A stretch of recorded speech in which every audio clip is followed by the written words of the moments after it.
what did I take away from Florida at SEC Media Days? Well, I can tell you my biggest takeaway from Florida is my stock in Florida is going up. Like, it is going up, and I am not apologizing for it.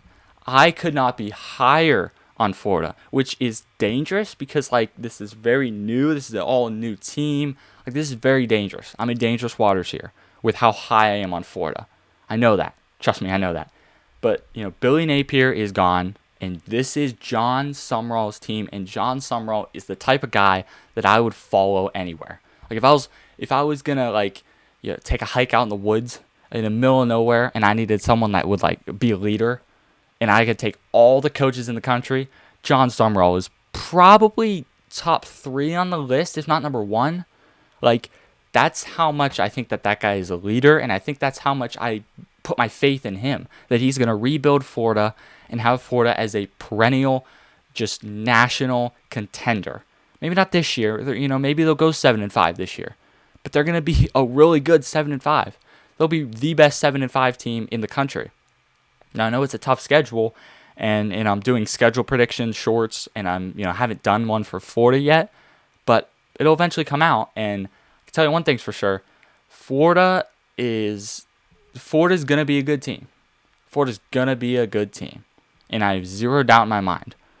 So, I have full confidence in what Billy Napier or what John Summerall is gonna do. A lot of people say that he's the Billy Napier 2.0. How can you say that after watching him? Like, how can you say that, oh, he's just going to be another Billy Napier, another G5 coach at Florida?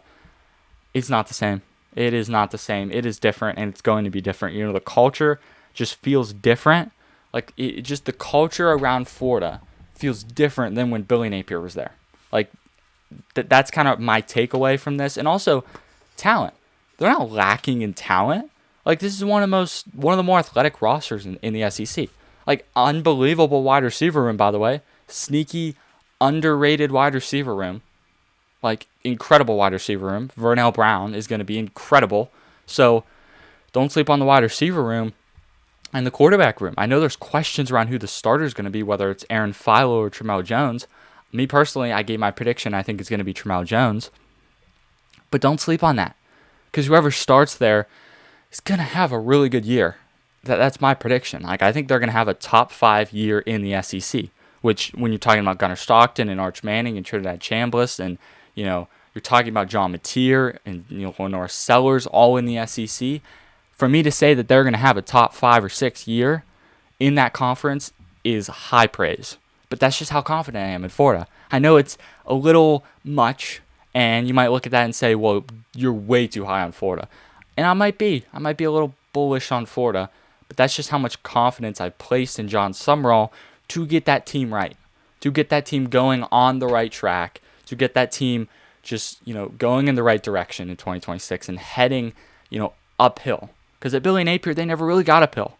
They got to the middle of the hill. Like they kind of stayed at the same spot, and they kind of just plateaued, and maybe they got a little up, but then they would just fall back down, and maybe they would just plateau the rest of the way. Like, Florida stayed like this under Billy Napier. They were just, whoa, my microphone almost fell, scared me. They were stuck at like this right here. Under John Summerall, I think they're going up. So if you're listening on podcast and you didn't see anything I did, just bear with me there for a second. But I also love the defense. The defense has a serious update. Young talent is everywhere. Now, I know it's developing talent. Like, there's a lot of young talent that needs to develop, which, again, I think John Summerall is going to develop them.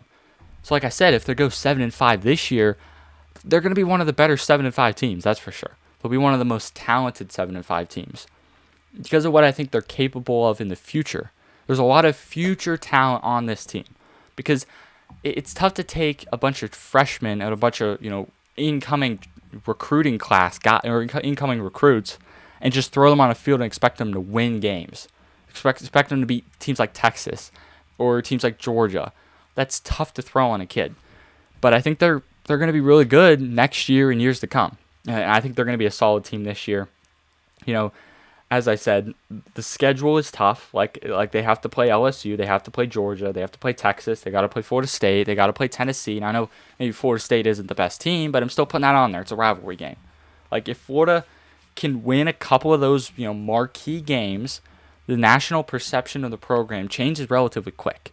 Like the perception of Florida goes from, hey, this is just going to be a rebuilding year, to this is a year where this team is going to contend for a high quality bowl game and contend for a top 25 spot. Like that's the potential this team has, and I think they're going to be a really good team.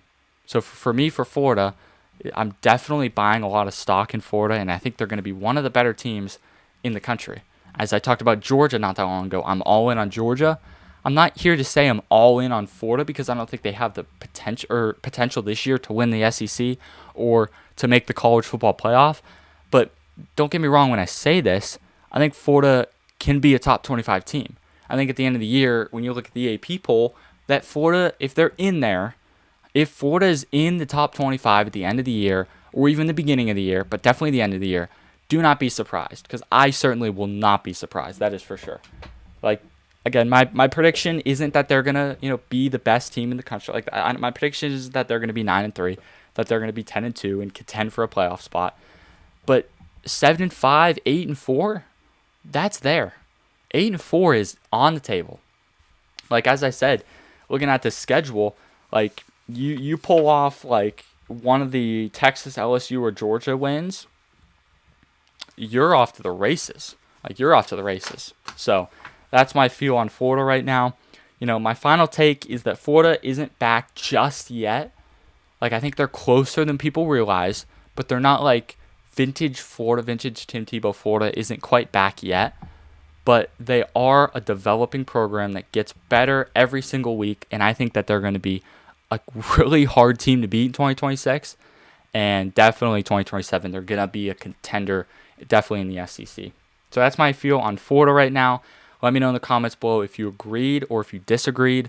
But for me, I am buying Florida in 2026. That is for sure.